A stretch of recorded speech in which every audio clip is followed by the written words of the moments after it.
Daily Diamond, of course, I sit corrected, Jensen. But when you do look at, premonitions sometimes can be ominous out there. What have you seen out there that could be maybe an early one? Well, we were very much in the best regular season record race last year, early on in May, when we took a shot at the Toronto Blue Jays in triple digits, upwards of 250-1.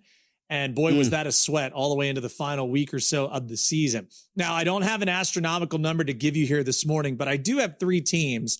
And the first one, not a surprise to anyone out here that's watched the Atlanta Braves start this season the way they have. They're only going to get healthier, I think, in the rotation. And that's the part where you felt, okay, well, the bottom fell out early without Strider, without Schwellenbach, with all the other issues they had to face. So the Atlanta Braves at 8-1 right now for the best regular season record feels like incredibly good value for the way they've started and the way that offense looks. Unless they suffer from the injury bug again in key places. Who is stopping Acuna, Drake Baldwin? Matt Olson looks like vintage Matt Olson. Austin Riley has now come back to the guy that they signed at the multi-year deal. And that's just the top four. Ozzie Albies looks a lot better. Back end of their lineup with Dubon stepping in has looked really good. Yeah, Stremski has been amazing. So I really like where the Braves are at 8-1. The Chicago Cubs were 14-1 when I put this together last night. They're now 12-1 this morning on DraftKings. And I still think it's an actionable spot here because when you look at where they are overall, I think they're better than maybe what the numbers say they are right now. And yes, you can have slow starts as evidenced by our Toronto Blue Jays selection last year and be able to catch fire in a big way. We're looking for value of teams that maybe the record does not indicate what their potential is. And so I like the Cubs even at 12-1 this morning. The Mariners gave away a game yesterday. I know you were on the Athletics. I was on the M's last night. Thought it'd be a great spot to back them. 17-1 last night. We wake up, they're 22-1 this morning for best regular season record. Dave, I still think it's a positional play that with the way the rotation's going right now, I don't expect a lot of hiccups moving forward from their bullpen. And their lineup, as I told you yesterday, feels like they're turning the corner. So those are three. If you want to jump in now on the best regular season record market, Braves 8-1, Cubs still even at 12-1 this morning, and getting a little bit more bang for your buck, 22-1 on Seattle for those three value plays. Yeah, another stud they're throwing out there, Luis Castillo. 1 through 4, you look at that Mariners pitching staff, and you mentioned it with the bats. If they get hot, that pitching just feels like it's there every day. So you beat the Mariners, that's great. You got to go beat them again in another potential 1A. Everybody feels like a 1 or a 1A on that rotation for Seattle. Speaking of maybe some of those guys out there for potential Cy Youngs that you've seen here, I know one of these guys is going to make Matt Humans very happy here in the network. I know Matty has a very high future on Cam Schlittler to win the American League Cy Young. I want to say it's over 50-1, something of that nature. Well, we wake up this morning, and I still think there's value there at 12-1. It was 11-1 yesterday, as drifted just a bit because of what Dylan Cease did yesterday for the Toronto Blue Jays. It's actually Cease's teammate that I'm liking very much. Kevin Gausman, you could have gotten a week or so ago at around 50-1. He's down to 35-1 this morning on DraftKings. Taj Bradley, someone, and I get there's the name recognition, the command has always been something that's been a bugaboo for him the last couple of years. But 90-1 on DraftKings. He was 40-1 on FanDuel yesterday. You can get him at 90. Just checked it again. 90-1 on DraftKings. Now, if anything, continues the way that he's been like high 90s, low triple digits, and he's had plenty of strikeouts so far this year. I'd be hard pressed not to at least get some sort of investment on that, because if the Twins continue, and Joe Ryan would be another spot to look at too. The tough start for Garrett Crochet. Tarek Skubal's been doing what he's doing, but just again, some value here. The National League side, if you want Shota Imanaga, better get him now because he's pitching today. It's going to be him and Jesus Luzardo. So if he goes out and deals, this number is going to come down from 45-1. Tyler Glasnow, everyone's talking Yoshi Yamamoto, Shohei Ohtani, and for good measure. Glasnow has quietly been maybe their best starter at 55-1. And then this number blew me away. Braxton Ashcraft at 150-1 on FanDuel.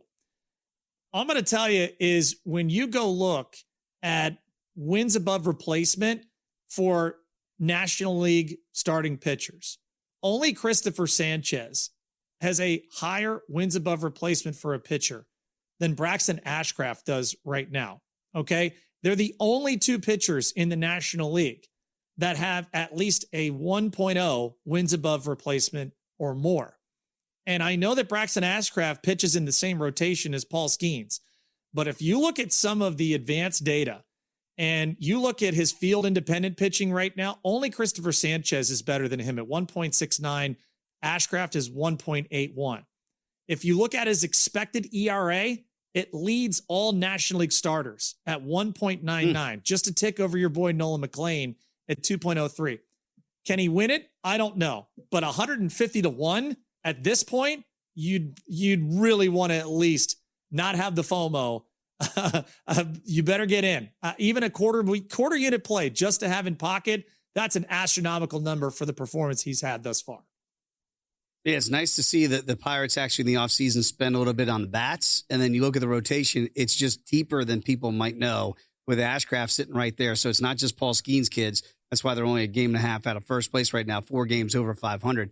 You've got some long shots maybe for home run leader that maybe these names don't jump off the page, but maybe you should rethink at some of the price points.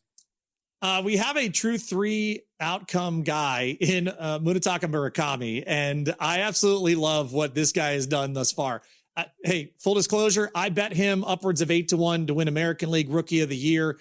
When you look at what he's done, and there's a metric if you are a Fangraphs person, isolated power, which is slugging an average, okay? An ISO that is above, 330 is really outstanding. Munetaka Murakami's at 333. An ISO that's in the 400s, which is where Yordan Alvarez and Ben Rice are, is absolutely phenomenal. So Munetaka Murakami, 27-1 for most homers. He's got 8 right now. Ben Rice at 50-1 for most homers. Ben Rice is 8 as well. And then Jordan Walker, who has 8 homers. This is one of the ballyhooed prospects from a handful of years ago. It has been a tough time for him his first couple of years in the bigs, but it feels like he has put it together and then some so far. Now, the strikeout percentage is still a bit high. He's at 30.9. For reference, Aaron Judge's is at 30.5. But these are 3 guys at their current numbers. This is pretty solid stuff. And again, we'll reevaluate in about 10 days' time when the calendar turns to May. But Dave, those were 3 names and at 3 numbers from double-digit value that I thought would behoove people to want to get a little piece of the pie.